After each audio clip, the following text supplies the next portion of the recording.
Well, everyone, welcome to the Spiritual Nomad podcast. It's been a little bit of time since we've been posting episodes, recording episodes, and I ran across, or somehow on the good old interwebs, Keith and I crossed paths on Instagram, Practical Mysticism, and naturally the name caught my attention.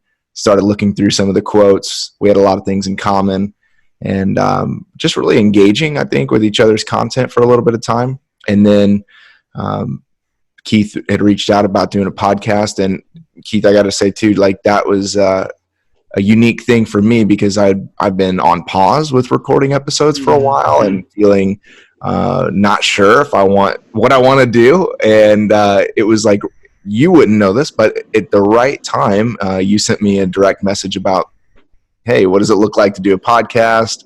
And I was like, I felt like that was something that was an opportune thing to enter back into another season of podcasting. So thank you for the push to get back into this space. And friends, I think that you guys are going to really enjoy Keith's story, what he has to say, what he brings. Many of us here, Keith, have had experience with Christianity. We've had experience in a church setting. And many of us have found that some of the things that happen in a more evangelical or non-denominational church setting maybe aren't set up for the type of experience that we're engaging in now, namely meditation, contemplation, really giving space for the divine to work in and through us, and not just be like we're going to do this, and this, and announcements, and don't forget to give, and we'll see you next week, So we're experiencing a more slowed down version of spirituality and a more thoughtful, I think, way of experiencing Christianity. And so I think, friends, Keith's going to have a lot to say about some of that and about how you can engage that deeper. And so I'm excited to jump into a little bit of your story and really figure out like what it means for us to have a meaningful contemplative practice, and what can it be like in our life in a transformative way. To think about Richard Rohr's teachings. I mean, it's about transformation or a paradigm shift. And that's what we continue to use this practice for, is a continuation of a greater sense of transformation in our life. So I'm excited to hear how you can help us on the journey of unfoldment, man. I mean, that's what it's all about. So Keith, thank you for joining the Spiritual Nomad podcast. Yeah, thank you, Luke. Glad to be here. Excited to chat. Yeah. So I noticed your Instagram has been like, it was like your personal, maybe, like I scrolled back and it's like you posted a couple things like, every few months, and then all of a sudden, you're all online. And so I'm guessing that's a lot of like the quarantine that we're in right now. And I don't know, tell me about like yours, just first and foremost, because that's how our paths cross. Like what made you want to engage the platform of Instagram more, and how have you seen that actually be a fruitful thing for you? Yeah, well, that's an interesting starting point. Social media is a beast. As an introvert, even that can be exhausting for me. Yeah. And so, this Instagram page just started as a personal page back in 2016. I think I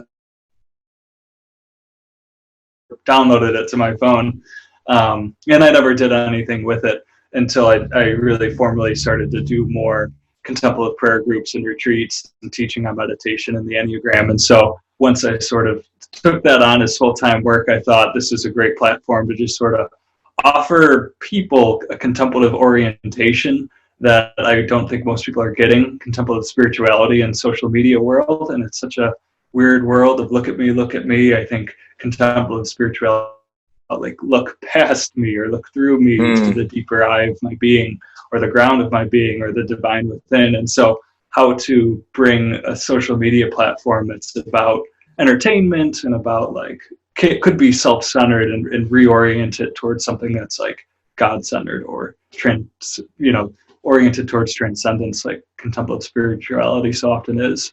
Yeah.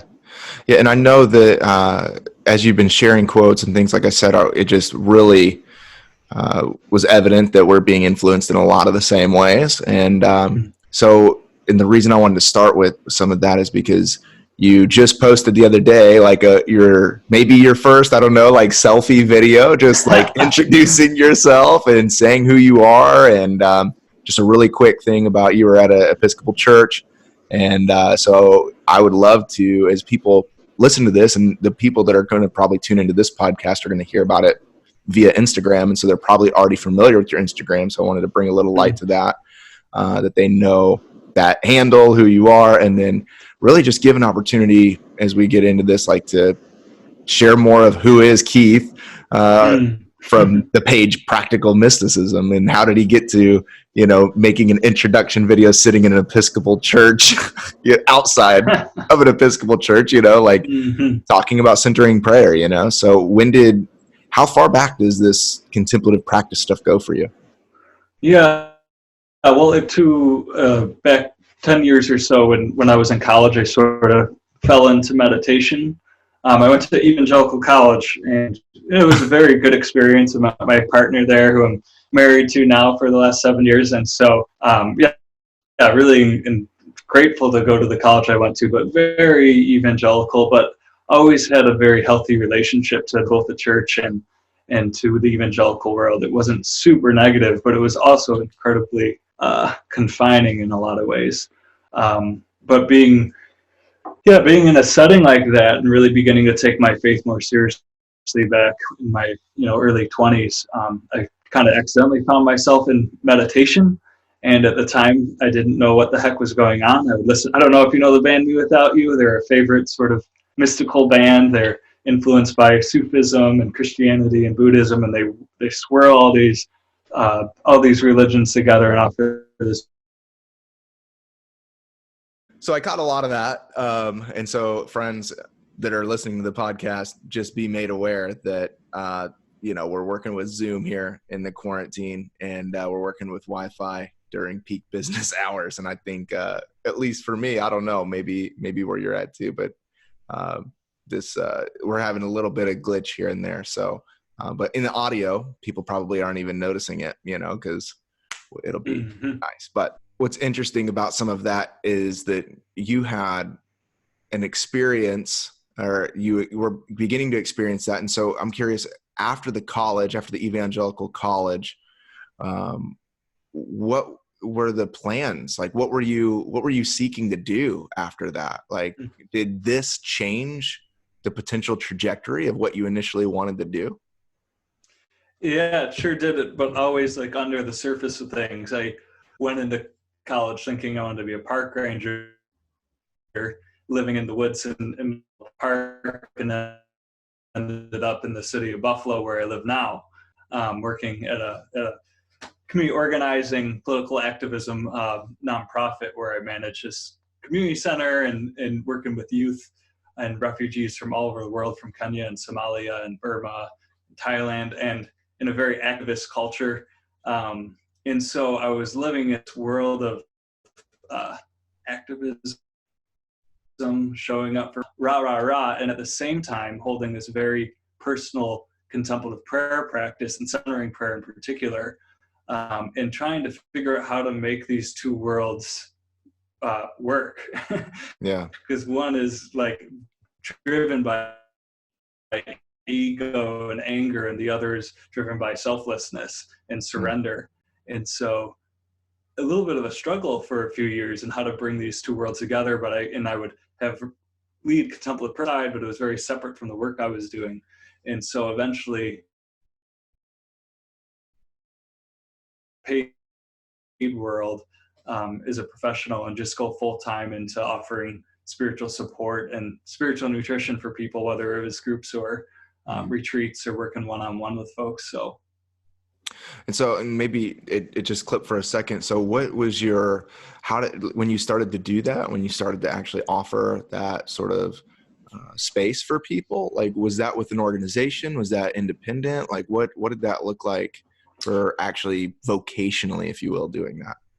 Yeah, it was very much a personal thing. I had been doing this practice of centering prayer for maybe 2 or 3 years, and was seeing the fruits of it in my life. And I just wanted to share it as if it was a gift to be shared. So I invited I just invited 6 friends that I knew trusted me. I invited them to a 6-week group, and I knocked on the door of a Catholic church and asked if I could use their space, and they were like, sure. And to this day, that's 7 years later, we've had that same group going for 7 years. Now we're meeting on Zoom during quarantine. But yeah, it just began with friends, and over the years, people have come, people have gone. Probably taught over 100 people in that space the practice of centering prayer. How many people normally meet in person? Usually between 15 and 20. Okay. Which is a good sized group. It's like people say it's like a mega church for contemplative prayer. Too many people, you're like, it's like too much now. It's like supposed to be intimate, so yeah. That's awesome, man. I mean, so I just think that's so cool that you did that. And so your friends that trusted you, did you have to explain what centering prayer was to them? Were they already somewhat familiar with the practice, or like, what did that look like at the origins of starting this community? Yeah, at the beginning, there's probably 1 out of the 6 people who knew what it was. And the rest were just trusted friends that were just like already on this wavelength in a sense, or like wanting to or probably were doing a lot of deconstruction or unlearning themselves. And so they were sort of already in this place of like learning to let go. And so, yeah, it was very much an introductory, we'll come together, I'll teach a little bit. And I'm sure I screwed up a lot of things at the beginning, but the group continues. I remember merging, not having a really clear definition of you might be familiar with Christian meditation as a formal meditation practice by John Main and Lawrence Freeman. And I was sort of merging those worlds of that practice with the centering prayer. And they're actually fundamentally different teaching, one not better than the other, but sort of centering prayer ended up being my primary practice. And yeah. Can you break that down a little bit? Like, what are those fundamental differences? Like, 'cause I know people hear the word centering prayer a lot, and then you do hear of like Christian meditation. And I think contemplative practice, centering prayer, Christian meditation, people see those as just different words of saying a fundamentally same thing. Can you break that down a little bit for us? Sure. Yeah. The problem is that they are all the same and they're all uniquely different. So they all would fall under the umbrella of contemplative prayer, and they would all fall under the umbrella of meditation. But centering prayer is a specific subset of contemplative prayer, and Christian meditation is a subset of contemplative prayer as well. But Christian meditation is a formal meditation practice that makes use of a mantra and the word Maranatha, which means "Come, Lord." And centering prayer uses what's called a sacred word and isn't typically used as a mantra, which means you don't repeat it over and over again. And centering prayer is a little bit more of an open awareness, more open receptiveness in a surrendering practice, and is less concentrated. So centering prayer is not the formal Christian meditation practice as known as from the institution. Got it. But so you were hybriding though. Yeah, go ahead. I was hybrid, in a way that probably wasn't working. Because ultimately, centering prayer is a practice about opening the heart and being completely open and receptive. And you can imagine a clear, open sky. And when you're practicing centering prayer, we're only using our sacred word when the mind becomes cluttered with thought, or if the emotions bubble up within our hearts, or we have body sensations, then we return to our word as a way of returning to the divine within us. And so it's about this opening, where if you can imagine a mantra meditation, it's over and over again. You're just saying your word over and over again. It's a concentration practice, which leads to a narrowness of mind rather than an openness. Yeah. And so you're inviting expansive awareness to happen through centering prayer, essentially, is what you're saying. Yeah, I would say that, and I don't speak for Christian meditation people, so if I'm saying it all wrong, they'll have to forgive me. It's all good. I mean, like you said, at the end of the day, we're all wanting to just deepen this experience with the divine. That's, and these are different vehicles that we get there, you know what I mean? And it's just, it works for different people. Different people experience it in different ways and are more receptive to different things. And I think it's really, I mean, just any sort of practice, or even what any sort of teacher would seek to do, is whatever's going to help the disciple or the student or the learner or the practitioner or whatever's going to help them enter into greater states of what they're maybe already experiencing. Like that's the point of the whole thing. And so for some people, centering prayer may work. For others, and for other people, like you mentioned, people who are unlearning or going through deconstruction. I know for me, like none of the Christian language worked for me for a long time, just because I could not separate my, and not that I had like a bad experience like you. I mean, like, I don't think that I had a really traumatic experience in any way. I mean, I knew that, you know, I grew up in a Christian home. My dad's a church planter since I was born into that.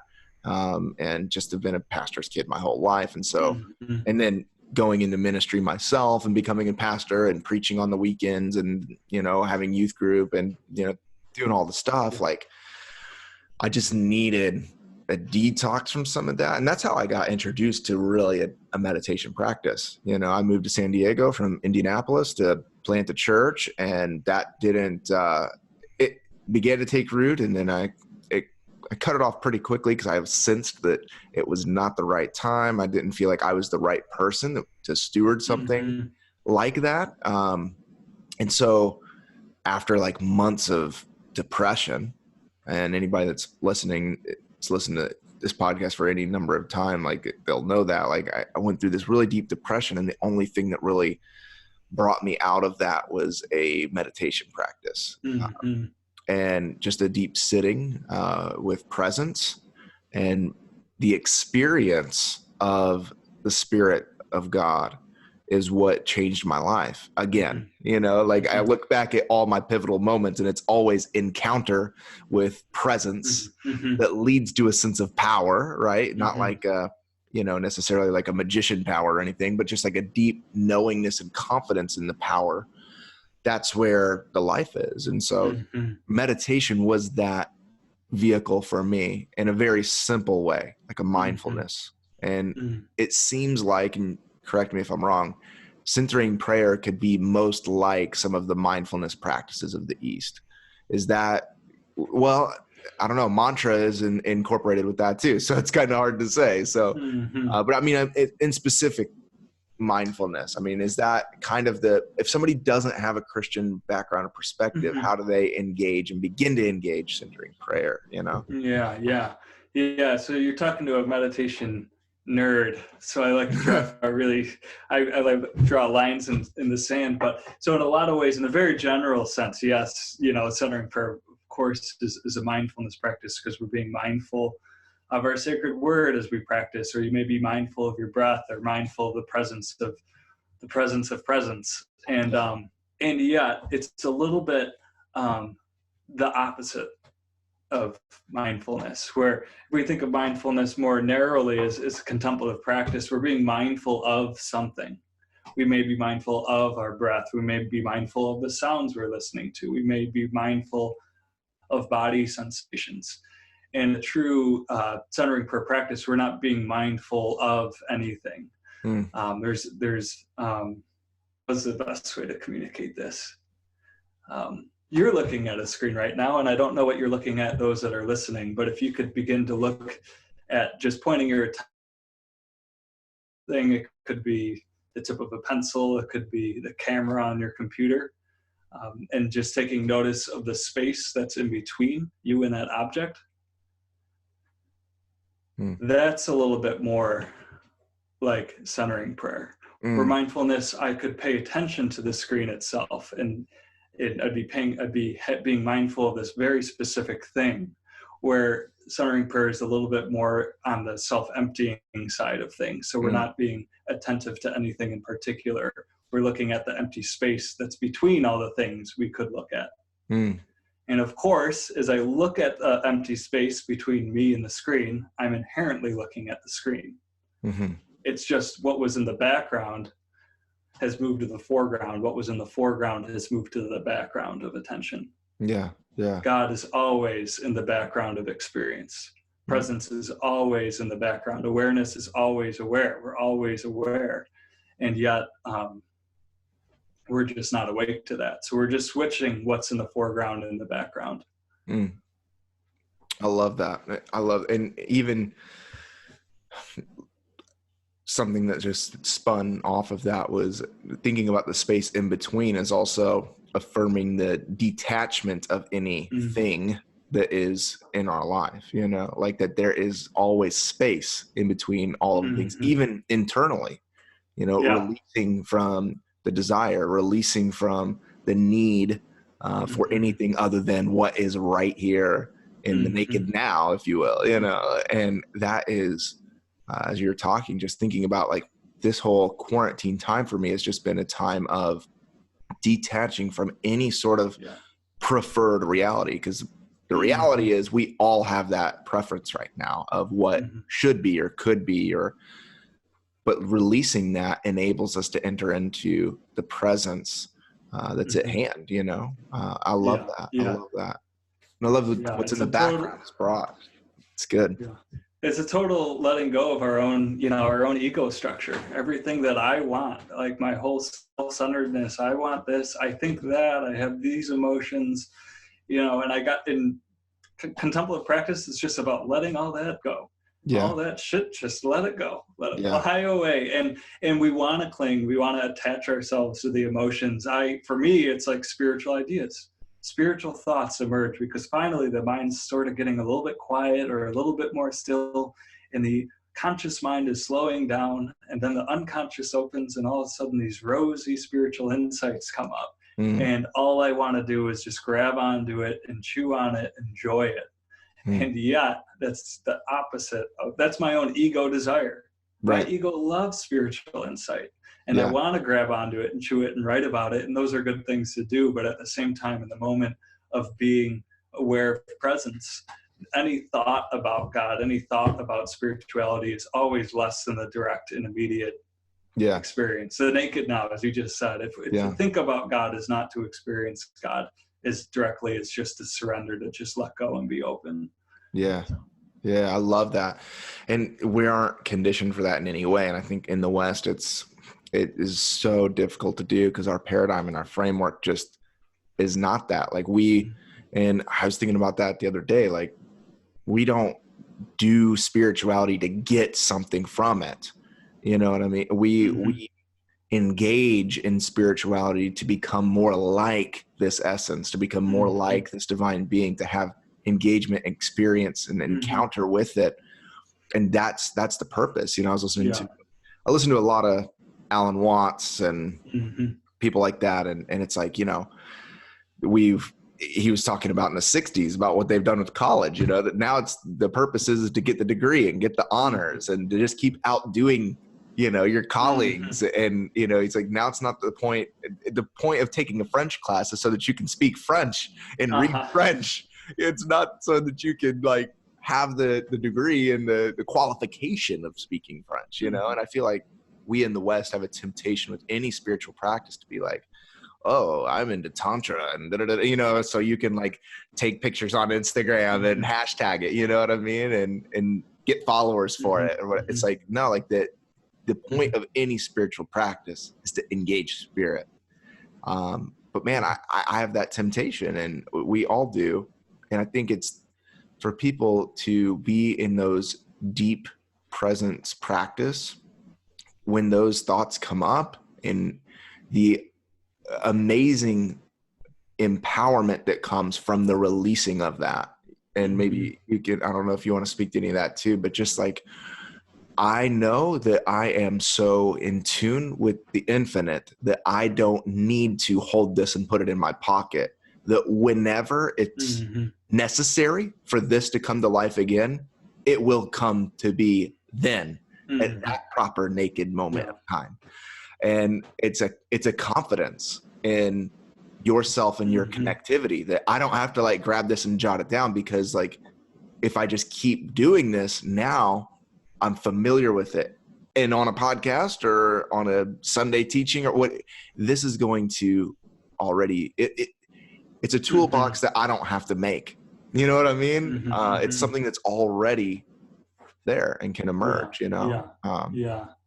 Yeah, it's very much, this whole contemplative stream of thought that we're talking about is a spirituality of subtraction rather than the spirituality of addition or adding. And I think that's what we're conditioned as society and or in the church culture. It's like, give them better music, give them a better sermon, give them more. Like, we're searching for spiritual experience. Yeah. And yet at the same time, the infinite is present and immediately available within us. So there's nowhere to go. There's nothing to do. We're not even on a spiritual journey anymore. Right. We're just waking up to whatever is already right before us, like you're speaking about. And so I think this we've been conditioned to like reach and grab for more spiritual nutrition, thinking it's somehow outside of ourselves. Right. The whole orientation in contemplative spirituality is taking this contemplative turning around and remembering that actually everything we're looking for is immediately and directly available with our own human heart, as the Orthodox Church would speak to that beautifully. And so God, we don't go looking for God outside of ourselves. We don't go to church or mosque or to the temple to look for God, because God is already here. We may find God at the mosque, but that doesn't mean God wasn't already in our hearts on the journey to the mosque. Exactly. And it's a different orientation, because we're told, people have this resistance. But if we want to use like the biblical language I grew up with, like, is temple's the body of the Holy Spirit. Yes. Right there. Yes. Right in the middle of my body is the Spirit of the living God. And so it's there. But we just have to wake up to this fact and realize we already have it all. Yeah. Yeah.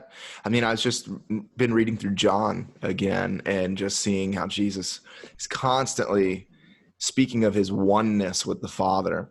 And then finally in John 17, he's like, I'm going to speak to you plainly, and he says eternal life is to be in me, in the Father, in this, there's no beginning, no end, before the foundation of the world, before eternal life is something that is just separate than this sort of trajectory of timeline of history. And so we have the opportunity to live into that now, and centering prayer, contemplative practice, is just entering into the very life of, what Jesus taught, or, I mean, I'm a Christian, right? So that's going to be my language and that's going to be my teacher, but like, I think that we have this amazing ability through the contemplative practice to enter into the same state of consciousness of Jesus, of Christ, Yeah. One of the kind of languaging I've been playing with a little bit is of this idea of contemplation is going back to the original religious experience. In that this is like the experience of contemplation, to truly be in a prayerful, contemplative state, whether it's on the cushion or maybe looking at a sunrise. I don't know which it is for you, or could be anything, but to truly be in contemplation is to go to that experience prior to even the naming of God, even to the labeling of God. Before we call God God is what contemplation is. Yeah. And so it's not until after we come out of the experience that we apply the mind, we apply the labels. So this is where in contemplative prayer and centering prayer, I tell people you don't need to be a Christian to practice centering prayer. Yeah. Just like you don't need to be a Buddhist to practice mindfulness. You don't have to be Hindu to practice yoga. You don't actually have to be a Christian to practice centering prayer. Yes, that's the tradition, but it's actually returning to a prior and more immediate experience before the mind comes online to label it. And so we come out of the experience and we're like, and so that's the language that we use. But it's something more fundamental than even the language and the categories. Yes. And it's something that we're all just trying to use language to describe the experience. That's all religions are, is they've had some deep transcendent experience and they're doing the best they can with what they have to articulate the thing that has happened within them or their community. And I think when you recognize that, you can do that even in your own life. You can see that the practices that you have had, like it's not really about the practice, it's not about the practice. It's about the experience. And I think that we are entering into something that at a day and age where I feel like the origins of this for the modern age happened in the 60s. And like I was there, I was born in 89. What am I talking about? But for those who were in the 60s, they began to see this unifying thing that was God, that was bringing true essence and love into the world. And I don't know, maybe it was like too much too quick or whatever it was, but I think like our generation is going to begin to bring some of that back out again and bring people into a place of exploration and curiosity, into experience, not into maybe learning is going to happen through the process, but only out of a deep sense of experience and a deep sense of awareness. And I think after this quarantine, I think we're going to see a revolution in actual communities come to life, because and not because they wanted to like understand like the best person that can expository preach on Ephesians 2. You know what I mean? Like they want to enter into a community of deep collective connection. And that is, I think, like the frontier that we're on, is a deep experience. And the purpose of anything in our own life or collectively is that we experience the presence and power of this living God that sees no distinction in the world. So I think what you're doing is a key piece of that. You know what I mean? Like we're all working towards helping people experience deeper awareness of the divine. Yeah. Did you grab a book, or I'm curious? Well, I grabbed a very favorite quote of mine that came up from something you had mentioned before, but let's do it. You want to hear it? All right. So this is Rabbi Rami Shapiro. He's a fellow, he's a contemplative rabbi, and he's speaking of religions. To me, religions are like languages. No language is true or false. All languages are of human origin. Each language reflects and shapes the civilization that speaks it. And there are things you can say in one language that you cannot say or say as well in another.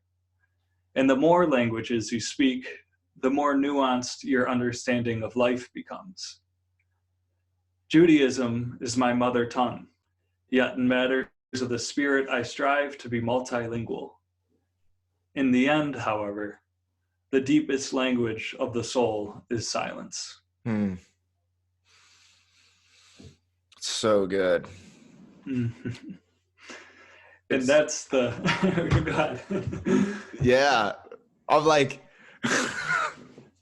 I'm transcending right now. I feel like like listening to that, I'm like, yes,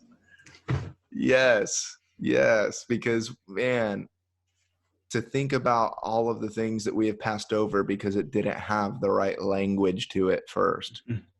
I mean, it's just,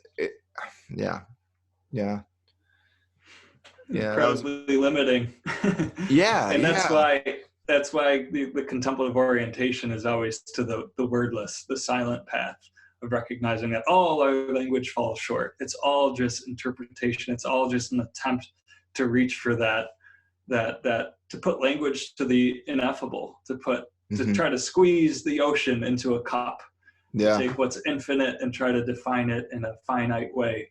And so the soul just needs to shut up a little bit, be quiet, and rest in something larger than itself.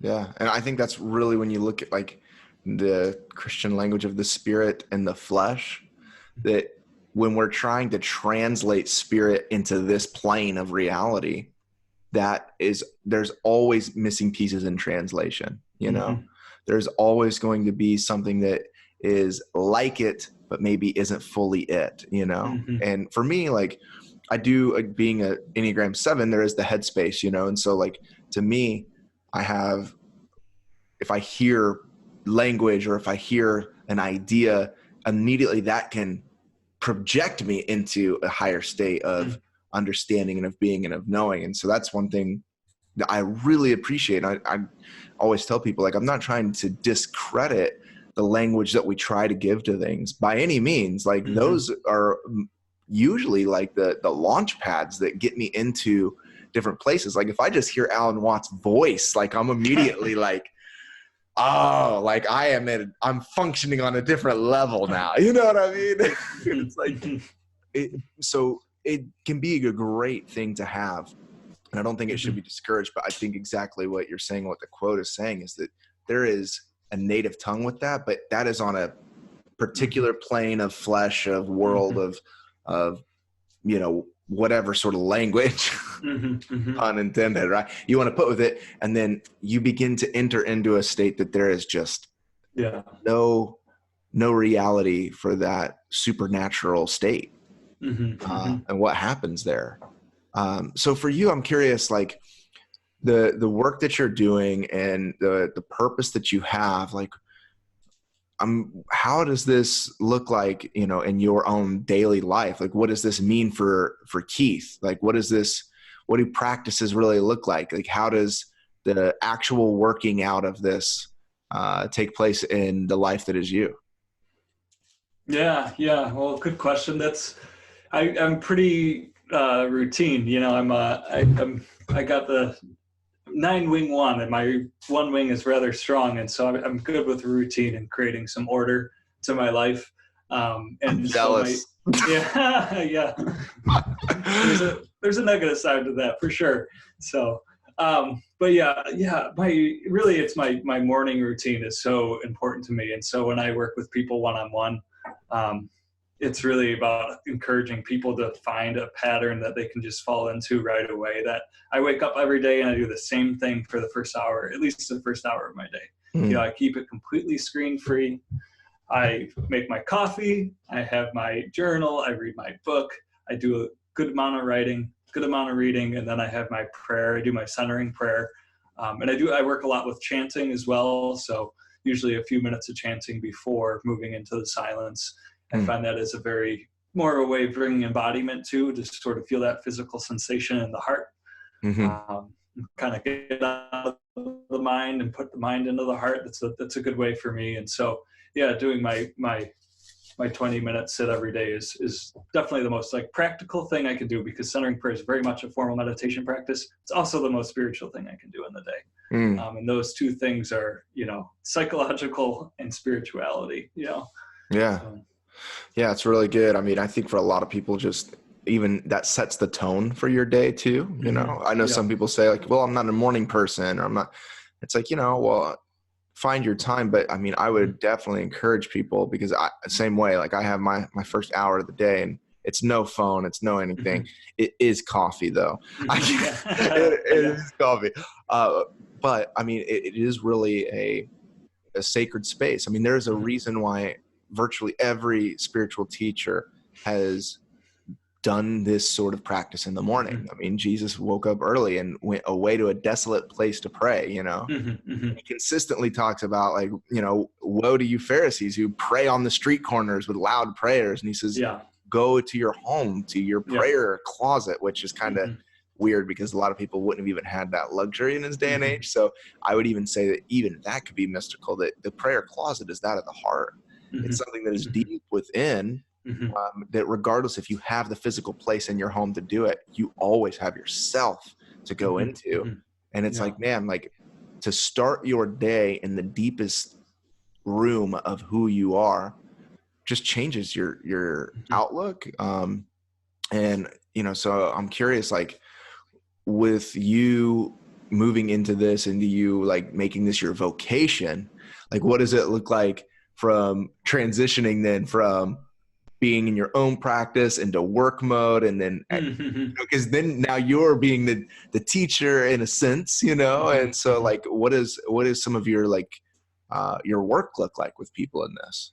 Yeah. Well, the primary thing is to keep up my own primary practice, because especially during this quarantine season, I'm offering a lot of online, you know, for pay or for free, contemplative prayer, sometimes just guided meditation groups. And so I need to remain faithful to my own personal practice and not substitute that for the group practice, because as a teacher of a meditation group or whatever it is, You don't necessarily get the same amount of nutrition as those that participate as just participants do. So, but yeah, I do, in everyday life before COVID, I guess, offering, weekend retreats at retreat centers, offering one-time workshops, working with people one-on-one is good spiritual life coaching, essentially like spiritual direction, and encouraging people on the contemplative path and helping people along and deepen and understand their practice. But now it's a lot of online Zoom meetings. Yeah. Leading a lot of, these are weekly groups. Last Saturday, I ran a centering prayer, kind of 101 of centering prayer. I had 45 people come to that, and that was a really beautiful experience. So I'm going to keep doing these weekend offerings as long as people are at home. It's time to take that contemplative turn. We can't go outside, but let's go inside. Yeah, totally. So I think it's great that you're doing that and taking opportunity to do that, and 'cause the reality is, like, I have to be careful how I say this because I know that COVID is such a hot button, but if everybody can just take a grain of salt really quick, I'm actually really grateful for this time in history. My wife and I were just talking this morning. Every morning we have our own prayer and reading, and then we kind of have a debrief with each other and talk. And we were talking about how 2020 was off to such a great start, and there were so many things that were happening. And, I do a lot of other things too. And it's like, my other businesses and stuff, like, things were taking off. And then all of a sudden, like, not even a few months into the year, everything stopped. And I was talking as if everything was going so great until, and I felt like in the spirit, I was just stopped. And I was like, no, this was actually the gift for the greatest year. That all of the things that you were doing, all of the productivity that you were having that you thought were defining your great year actually weren't amounting to anything. The quietness, the stillness, the release from all of the production and, insurance stuff that I do, and the release from all of that, this is actually the greatest opportunity of a lifetime. Is you are released from a lot of responsibilities and have the opportunity to enter into a contemplative space. I know not everybody has that quote opportunity, and some people wouldn't even look at it as an opportunity. But I guess what I'm trying to say is, friends, you need to look at this as a way to engage what is really happening beneath all of the doing of our life. And Keith, I think you're offering really great opportunities for people to introduce themselves to that.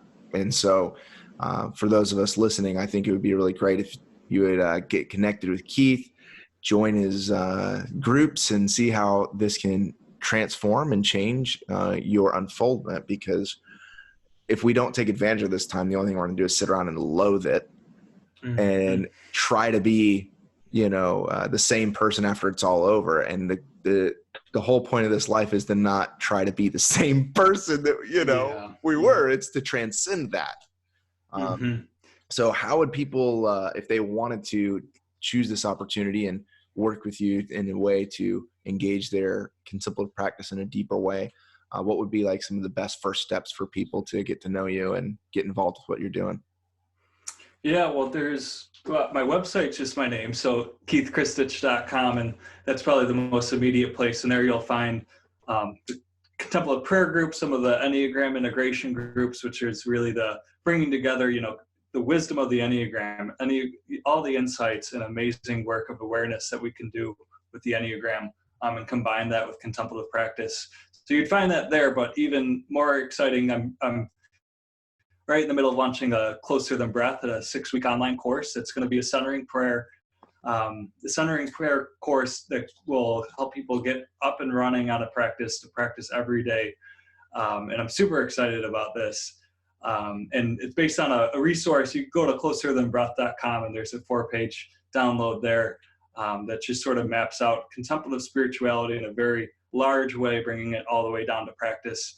And so just trying to create spaces, and this course is a way for especially ex-evangelicals, or I think of like recovering Catholics or the Richard Rohr fans, out there, that this is a course that would make a lot of sense for that mindset. So people that When's are it looking starting? to deepen their practice. So I'm looking at a early June start for that. So awesome. And then do you have, I don't know if you want to chat about it or if you figured that out yet, but do you have like a roundabout pricing for people that they can be thinking about? Or is it something that's, what does that look like for folks? It's up in the air right now. I recognize that people are short on cash, and so I don't want to turn anybody away from this. So yeah, still working out the pricing module. But I'm thinking around $50 at this point. So yeah.